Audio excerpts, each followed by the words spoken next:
Welcome to Superfit gym man. मैं हूं तरुण। आइए मैं आपको जिम का टूर दे देता हूँ। ओके। ये है मेन लॉबी। यहाँ पर वेट मशीन्स हैं। ओह अच्छा, वेरी नाइस। आगे चलिए मैम, योगा क्लास दिखाता हूँ। यहाँ पर योगा क्लासेस होती है सुबह और शाम दोनों वक्त। आप दोनों में से कोई सा भी स्लॉट ले सकती हैं। ठीक है, साउंड्स गुड। ये सभी state of the art latest equipments हैं मैम। वैसे मैम मैं जान सकता हूँ कि आपका फोकस क्या है? Are you looking for any specific kind of training? चलो चलो। देखो मैं तो फिलहाल कार्डियो से शुरू करूंगी। ओके, तो मैं आपको कार्डियो सेक्शन दिखाता हूँ। चलिए मेरे साथ। अभी बड़ी खबर आ रही है कि स्टॉक एक्सचेंज घोटाला मामले में सीआईडी को एक बड़ी सफलता हाथ लगी। इतना ही नहीं, स्कैमर प्रतीक राज और उनके कुछ साथियों को भी आज अरेस्ट कर लिया गया।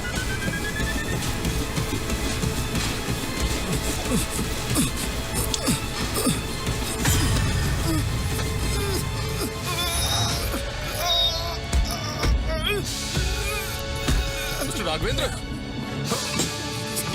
राघवेंद्र साहब,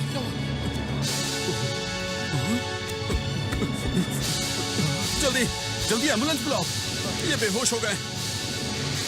हॉस्पिटल पास में ही है, मेरी कार में ले चलते हैं, जल्दी पहुंच जाएंगे। जल्दी जल्दी उठाइए।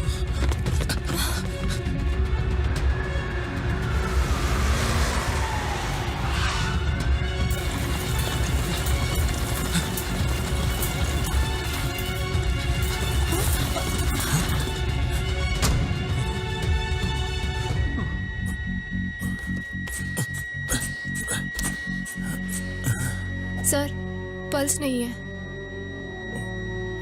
Time of death 8:35 AM. Sorry, is no more. क्या? पर ये कुछ देर पहले तो बिल्कुल ठीक थे। अचानक ट्रेडमिल पर गिर गए और जब गिरे थे तब इन्होंने अपने चेस्ट को लेफ्ट साइड से पकड़ा हुआ था। देखिए, यहाँ आने से पहले इनकी मौत हो चुकी थी। शायद कार्डियक अरेस्ट हुआ है।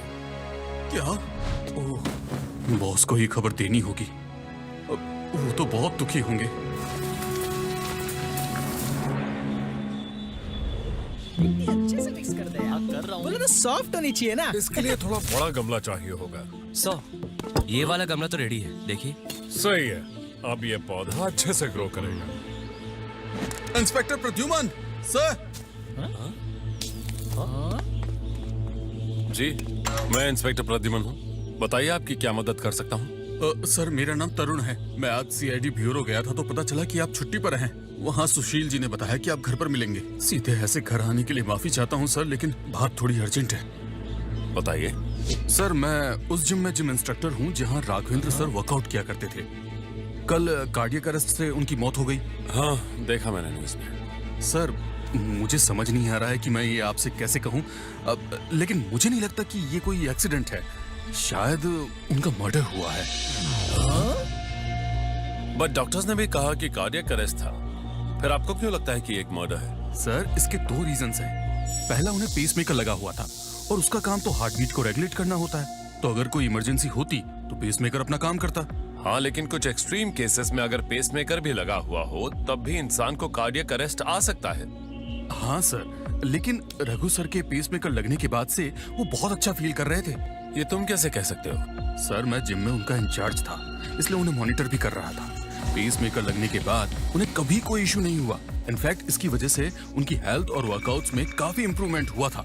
और सर और कुछ और भी बताना था मुझे आपको। दरअसल उनके घर में कुछ प्रॉब्लम्स चल रही थी। कैसी प्रॉब्लम्स? उन्होंने मुझसे शेयर किया था सर। वो अपनी विल बदलना चाहते थे, अपनी पास्ट की गलतियों को सुधारना चाहते थे। उन्होंने मुझसे कहा था कि उनकी फैमिली उन्हें सपोर्ट नहीं कर रही है, इससे उन्हें काफी चिंता हो रही थी। अब देखिए ना सर, वो अपनी विल बदलने से पहले ही चल बसे, और वो भी उस जिम में जो उनके सौतेले बेटे का है। सर मुझे पूरा यकीन है कि कुछ ना कुछ तो गड़बड़ है। ठीक है, मैं पता करता हूँ। Okay, thank you sir. Raghavendra sir के साथ पहले डील करना बड़ा ही मुश्किल होता था सर, लेकिन हार्ट इश्यूज के बाद जब उन्हें पेसमेकर लगा, उनकी पर्सनालिटी ही बदल गई थी सर। मैं उन्हें जस्टिस दिलाना चाहता हूँ। मैंने सुना है कि आप बेस्ट हैं सर, इसीलिए मैं पर्सनली आपसे मदद मांगने आया हूँ। ठीक है, थैंक यू सर। सर, क्या आपको सच में लगता है राघवेंद्र जी का मर्डर हुआ है? दया पेसमेकर के डेटा से काफी डिटेल्स मिल सकती हैं। देखते हैं क्या उन डिटेल से ये पहेली सुलझ पाएगी। यस इंस्पेक्टर, मेरे पास राघवेंद्र जी के पेसमेकर का डेटा है। देखिए, हमें इंश्योरेंस फॉर्मेलिटीज के लिए इसे चेक करना था। फिर हमें पता चला उनके पेसमेकर में गड़बड़ी थी, आईसीडी काम नहीं कर रहा था। आईसीडी? इम्प्लांटेबल कार्डियोवर्टर डिफिब्रिलेटर, जो हार्ट के रिदम को मॉनिटर करता है। अचानक अगर हार्ट बीट बहुत फास्ट और जानलेवा हो जाए तो इससे कार्डियक अरेस्ट हो सकता है, तब काम आता है आईसीडी। लेकिन राघवेंद्र जी के केस में आईसीडी ने बिल्कुल भी काम नहीं किया। आई मीन डॉक्टर, क्या ये नॉर्मल है? जी नहीं, उनके पेसमेकर की रिपोर्ट कहती है कि उनकी आईसीडी में प्रॉब्लम डेथ की एक रात पहले से थी।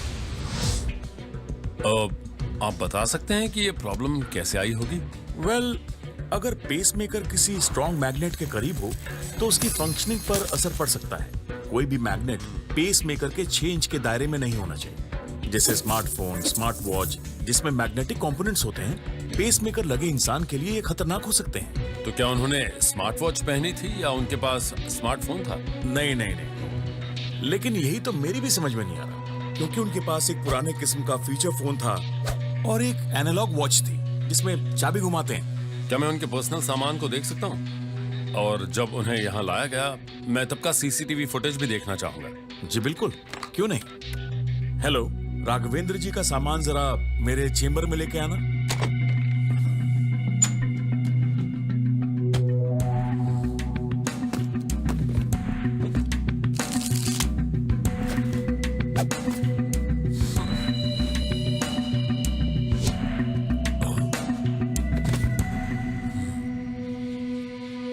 विल प्रोसेस नहीं हो सकती? क्या मतलब? मेरे हस्बैंड जिंदा नहीं है तो आप मुझे ऐसे परेशान करेंगे? देखिए मैडम, मैं इसमें कुछ नहीं कर सकता। अगर डेथ की इन्वेस्टिगेशन चल रही है तो कोई कानूनी कार्रवाई नहीं की जा सकती। क्या बकवास है ये? मेरे स्टेप फादर की नेचुरल डेथ हुई है तो इन्वेस्टिगेशन क्यों हो रही है? क्योंकि शायद ये एक मर्डर है। मैं हूं inspector Pradyuman from CID. Inspector, मैं त्रिशा, राघवेंद्र की वाइफ। आप ऐसा क्यों कह रहे हैं कि मेरे हस्बैंड की डेथ एक मर्डर है? क्योंकि उनके पेसमेकर में एक अजीब सी प्रॉब्लम थी जो उनकी मौत के एक रात पहले आई। हाँ? लेकिन इंस्पेक्टर, इससे ये तो प्रूव नहीं होता ना कि ये एक मर्डर है। हाँ, लेकिन शक जरूर होता है कि अगर इसमें ये फैक्ट ऐड कर दें कि राघवेंद्र जी जिस दिन मरे थे उसके 2 दिन बाद ही वो अपनी विल चेंज करने वाले थे। आप कहना क्या चाहते हैं? मैंने सुना है कि अभी 3 दिन पहले ही इस घर में विल बदलने को लेकर बहुत बड़ा झगड़ा हुआ था। क्या बकवास है इंस्पेक्टर? ये फालतू की बातें किसने बताई आपको?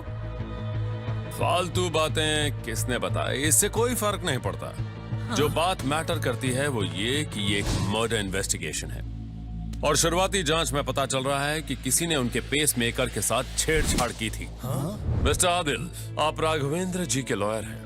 क्या उन्होंने आपको बताया कि वो विल क्यों चेंज करवाना चाहते थे? कुछ हुआ था क्या? सर, हार्ट इश्यूज के बाद जब उन्हें पेसमेकर लगा तो वो काफी बदल गए थे और उन्होंने कहा कि वो अपनी गलतियां सुधारना चाहते हैं। ऐसी कौन सी गलती सुधारना चाहते थे?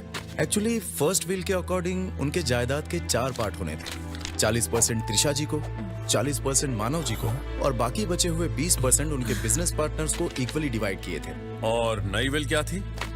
नई विल के अकॉर्डिंग उन्होंने सबके पोर्शन को हाफ कर दिया था और जो बचा हुआ था वो मिसेस अमिता दलाल के नाम करने वाले थे। अब ये अमिता दलाल कौन है? यही तो हमें भी जानना है कौन और उनको जायदाद का इतना बड़ा हिस्सा क्यों मिल रहा है? राघवेंद्र जी ने इस बारे में तो मुझे भी कुछ नहीं बताया। मैम, आपको पता है कि राघवेंद्र जी की डेथ से एक रात पहले लगभग शाम के 6 बजे वो कहाँ थे? शायद लोटस कॉफी शॉप गए होंगे। वो हर शाम वहाँ कॉफी पीने जाते थे। यहाँ तो सब ठीक लग रहा है मैन। बोले तो कोई गड़बड़ी नहीं लग रही। एनालॉग वॉच है और फोन भी बेसिक वाला ही है, स्मार्टफोन नहीं है। इनसे तो पेसमेकर में कोई ग्लिच आ ही नहीं सकता। एग्जैक्टली ब्रो, और जिम फुटेज से भी कुछ नहीं मिला। वो 20 मिनट तक ट्रेडमिल पे थे, उसके बाद उन्होंने स्पीड तेज की और तभी उनको कार्डियक अरेस्ट आया। उसके बाद उन्हें जिम इंस्ट्रक्टर और एक और आदमी जल्दी से हॉस्पिटल लेकर गए। उनके पास ऐसा कुछ जिसमें मैग्नेट हो सकता है? नो, 6 इंचेस के अंदर कुछ भी नहीं।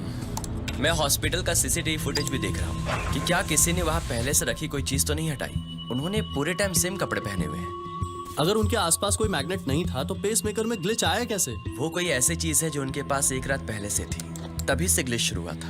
ब्रो, उनकी फोन लोकेशन के हिसाब से उस रात वो लोटस कॉफी शॉप के आसपास थे।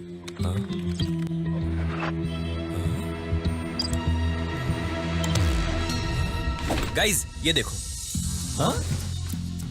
इस फुटेज को देखो, जब लिफ्ट फर्स्ट फ्लोर पे खुली। फिर से जब सेकंड फ्लोर पे खुली। और अब देखो जब थर्ड फ्लोर पे खुली।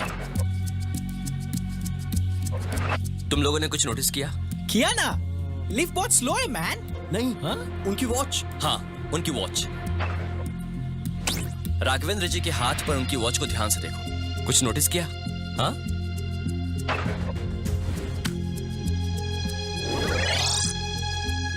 है? वॉच कहाँ गई? ये क्या? ये तो वापस आ गई। ये क्या गोलमाल है मैन? बोले तो सेकंड फ्लोर पे गायब और थर्ड फ्लोर पे वापस। यस फ्रेडी, यही तो हमें पता लगाना है। गाइस, लिफ्ट के अंदर भी तो कैमरा होगा, उससे चेक करते हैं। हाँ।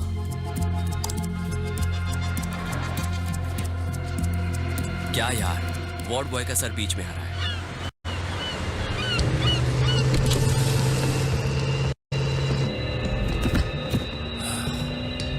बहुत सारे सस्पेक्ट्स हैं। क्या तुम जानते हो कि राघवेंद्र जी जिस जिम में बेहोश हुए थे उसका ओनर उनका सौतेला बेटा मानव है? हाँ सर, उसका कच्चा चिट्ठा निकाला है, बहुत कर्जे में डूबा हुआ है। उसे ऐसी उम्मीद होगी कि जायदाद से मिलने वाले पैसों से उसका कर्ज उतर जाएगा। उसे ये सुनकर बहुत गुस्सा आया होगा कि अब उसे आधी रकम मिलेगी। और त्रिशा भी तो है। रूमर्स है कि वो सेकंड वाइफ से एक्स वाइफ बनने वाली थी। और उसके बिजनेस पार्टनर्स, वो भी नई विल से काफी नाराज थे सर। लेकिन ये बताना मुश्किल है कि मर्डर किया किसने, और सबसे बड़ी बात, कैसे। हाँ दया, बोलो। अच्छा, ग्रेट।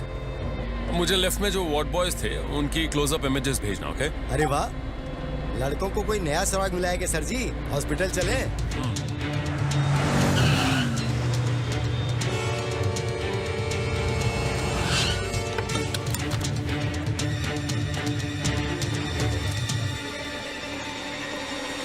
एक्सक्यूज मी, ये दो वार्ड बॉयज कहाँ हैं? हमें इनसे बात करनी है।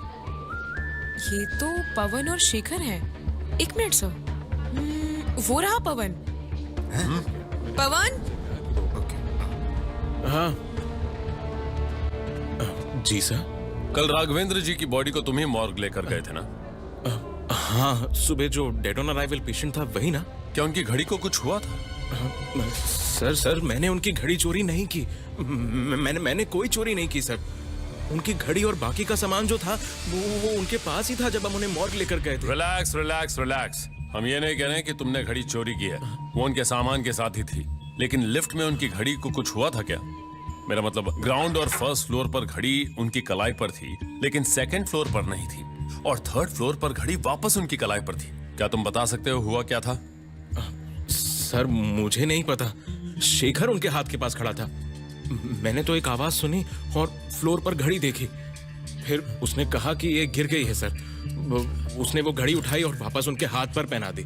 अच्छा, तो तुम्हें लगता है शेखर घड़ी चोरी करने की कोशिश में था? नहीं सर, वैसा लगता तो नहीं है, पर वो कुछ डरा डरा तो जरूर लग रहा था। इस वक्त शेखर कहाँ होगा? अभी वो थर्ड फ्लोर पर होगा सर, कार्डियक पेशेंट्स के साथ। Okay, thank you.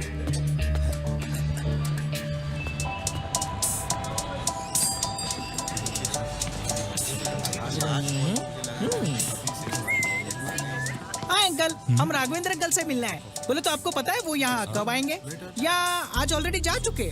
उन्होंने कहा था वो रोज यहाँ आते। तुम राघवेंद्र जी को जानते हो? हाँ, उन्होंने ये भी कहा था कि यहाँ पर दुनिया की बेस्टेस्ट कॉफी मिलती है। बिल्कुल सही कहा था। वो यूजुअली 8:30 तक आते हैं और उस टेबल पर बैठते हैं वहाँ। तुम वहाँ वेट कर सकते हो, तब तक कुछ लोगे? अब हाँ, 2 कॉफीज और एक banana milk shake. Got it. वहाँ बैठो। रहमा जल्दी तुम्हारा ऑर्डर लेकर आएगी। Thank you. अब राघवेंद्र अंकल परसों भी आए थे? हाँ आए थे, बल्कि उस दिन उनके हाथ पर कॉफी गिर गई थी। हाथ पर? हाँ, उनकी घड़ी पर भी गिरी थी। फिर हमारी वेटरेस वो घड़ी साफ करके वापस लाई। अच्छा, घड़ी। क्या पवन ने ये कहा? सर ये सब झूठ है। असल में वो उनके हाथ के पास खड़ा था और जब घड़ी गिरी तो वो डर गया और उठते हुए कहा कि गलती से गिर गई। वो ये सब मेरे ऊपर क्यों डाल रहा है? इसका मतलब पवन झूठ बोल रहा था। सुशील, रिसेप्शन पर फोन करो। ठीक है सर।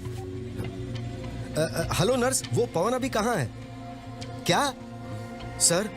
वो कह रही कि जैसे हम लिफ्ट में घुसे वो अर्जेंट छुट्टी लेकर चला गया।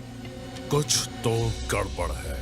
वेट्रेस ने उनकी वॉच पर कॉफी गिराई थी। कौन थी वो? रायमा, वो रही। अरे अभी तो यही थी, आती ही होगी। रायमा, रायमा। मुझे बिना बताए पता नहीं कहाँ चली गई।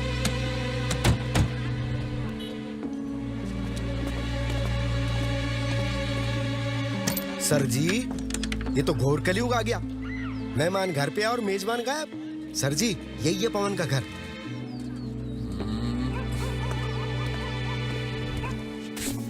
सुनिए जी कहिए। मैडम, हम पवन को ढूंढ रहे हैं। आप बता सकती हैं वो कहाँ मिलेगा? पवन? वो तो अभी थोड़ी देर पहले ही सामान लेकर चला गया। उसने जल्दबाजी में कहा कोई इमरजेंसी है। तो पहले उसने हमसे झूठ बोला, फिर हमारा ध्यान भटकाया और अब भाग गया।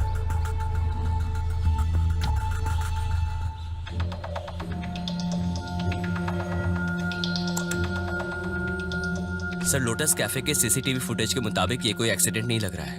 देखिए, रायमा ने राघवेंद्र जी की पोजीशन चेक करने के लिए उनकी ओर देखा और कॉफी गिरने से ठीक पहले फिसल गई। उसने जानबूझकर कॉफी गिराई है सब। हाँ वो तो है, लेकिन उसने ऐसा किया क्यों? सर जी, मैंने पवन की हॉस्पिटल से और रायमा की कॉफी शॉप से डिटेल्स मंगवाई है, जल्दी आ जाएंगे।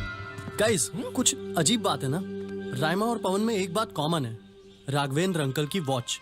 उन दोनों में एक बात और कॉमन है सर जी, उन दोनों ने 6 महीने पहले अपनी अपनी जॉब ज्वाइन की थी। और अब रायमा और पवन दोनों ही गायब हैं। इसका मतलब दोनों के बीच कोई ना कोई कनेक्शन तो जरूर है। लेकिन सर, उनका वॉच से क्या कनेक्शन है? वॉच का ही तो कनेक्शन है फ्रेडी, क्योंकि इस कॉफी इंसिडेंट की वजह से ही पेसमेकर खराब हुआ। सर, आपको लगता है रायमा ने वॉच लेकर उसमें मैग्नेट लगाया होगा? ऐसा नहीं हो सकता। उसके पास इतना टाइम नहीं था कि वो वॉच को खोलकर मैग्नेट लगाकर उसको वापस बंद कर पाए। लेकिन अगर उसने वॉच एक्सचेंज की हो तो ओरिजिनल वॉच को मैग्नेट वाली से बदल दिया हो और उससे पेसमेकर खराब हो गया। याद है सर वो वीडियो जब राघवेंद्र ट्रेडमिल पर जॉगिंग कर रहा था और उनका वॉच वाला हाथ उनके हार्ट से 5 इंचेस की दूरी पर था, जिससे उनकी डेथ हो गई। और एविडेंस मिटाने के लिए पवन ने लिफ्ट में वापस मैग्नेट वॉच को नॉर्मल वॉच से बदल दिया।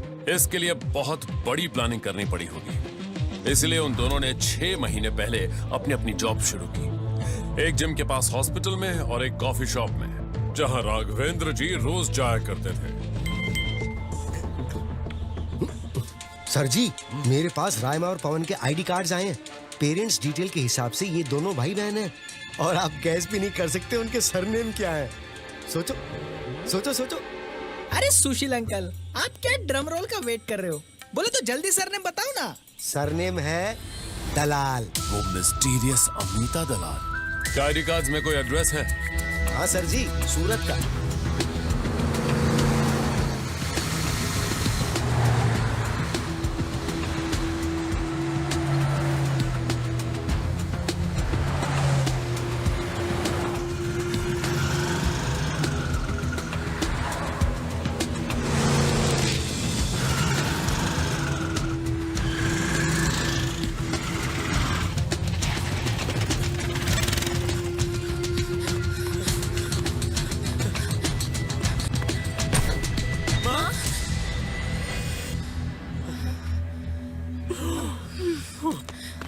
आशा आंटी का कॉल आया था, वो कह रही थी आप नहीं रहे।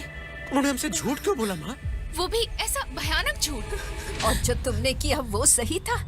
इससे अच्छा तो मैं मर ही जाती। ये आप क्या कह रही है माँ? तुमने राघवेंद्र को मार दिया, तुमने मेरे भाई को मार दिया। आपको किसने बताया?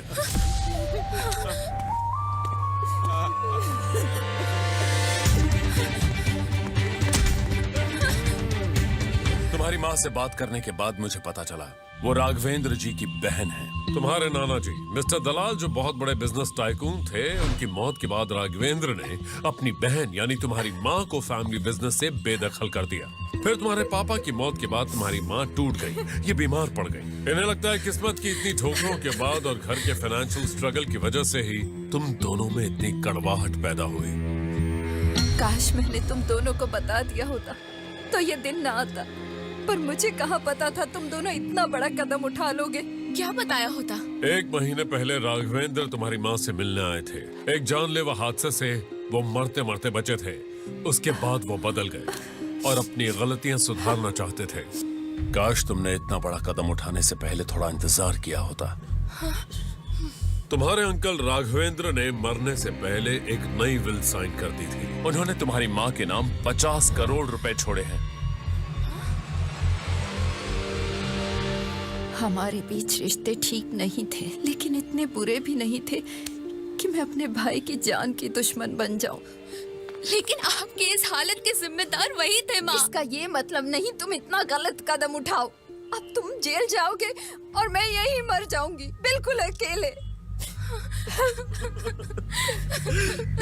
हमारे कर्मों की सजा सिर्फ हमें ही नहीं, हमारे अपनों को भी भुगतनी पड़ती है।